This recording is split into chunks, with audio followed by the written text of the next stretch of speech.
Filosofía política es una rama de la investigación filosófica que trata del poder, la sociedad, la justicia y el derecho. Hay muchos poderes y muchas maneras de pensar. Preocupaciones del tipo filosófico permearon los estados durante muchos siglos, desde su formación como tales haciendo que muchos filósofos desarrollaran un pensamiento político. Entonces, al tratar de temas introductorios relacionados a la filosofía política, vamos a presentar personalidades y sus importantes atribuciones al pensamiento filosófico, que influenciaran la manera que el hombre se relacione con el mundo.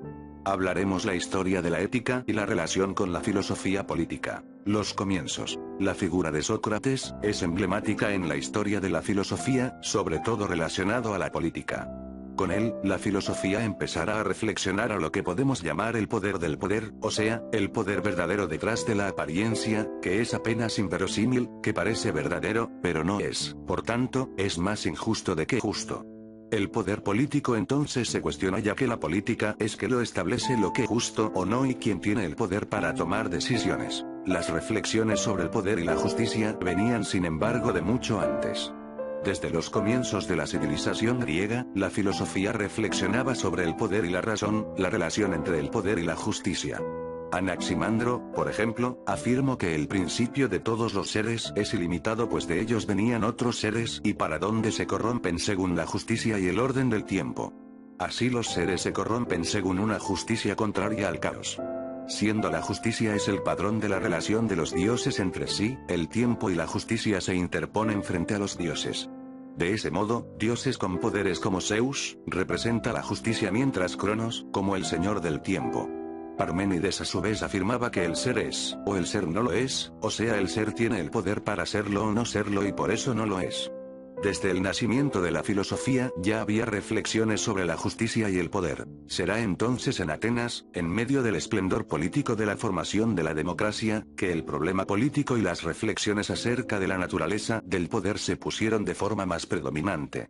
Cuando el significado del poder adquiere un sentido más político, el poder en la polis se vuelve una cuestión. La primera exposición sobre las definiciones sobre los tipos de gobierno por el historiador Heródoto, en su obra, Historia, menciona la conversación entre tres persas quien eran Otanes, Megabises y Darío quienes después de la caída del tirano, Cambises, discutían la mejor de organizar Persia después de la caída de la tiranía.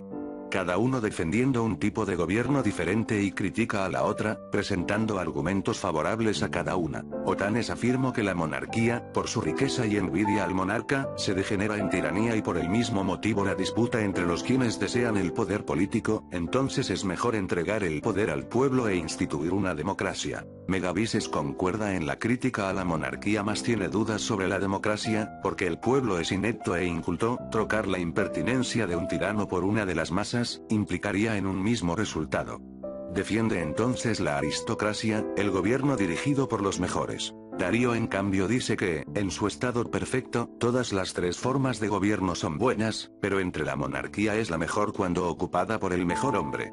Pues en una oligarquía surgen conflictos entre los que quieren ser jefes, y en una democracia ocurre la corrupción en los negocios públicos. Notamos la clasificación de las diferentes formas de gobierno y sus críticas. Una cuestión es quién gobierna y la otra es cómo se gobierna.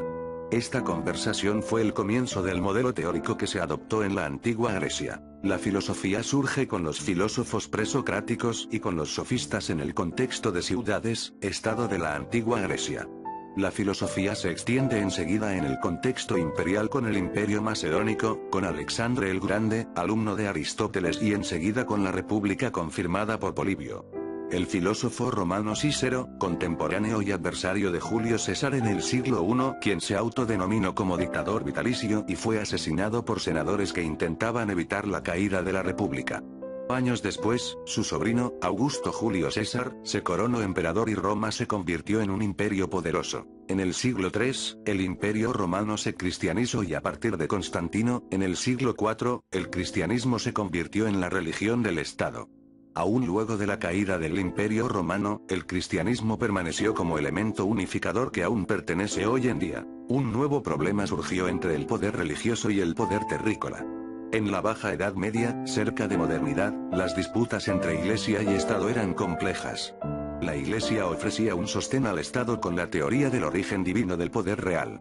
La lectura tomista, de Tomás de Aquino ofreció la llave del derecho divino. Con el Renacimiento, el avance de las ciencias y el descubrimiento del Nuevo Mundo. Los dogmas que ofrecían seguridad teórica a la visión del mundo sufrieron colapso. Galileo, por ejemplo, fue obligado a admitir, en frente de la Inquisición, que la Tierra no era redonda. El inmenso poder de la Iglesia fue cuestionado en algunas regiones después de las reformas, movimientos que proponían cambios en la Iglesia, generando intensas guerras religiosas. Las diferencias religiosas ya no permitían mantener el derecho divino, y con eso vino el derecho natural moderno y la filosofía actual que fornecía unidad teórica. Surge entonces el contractualismo.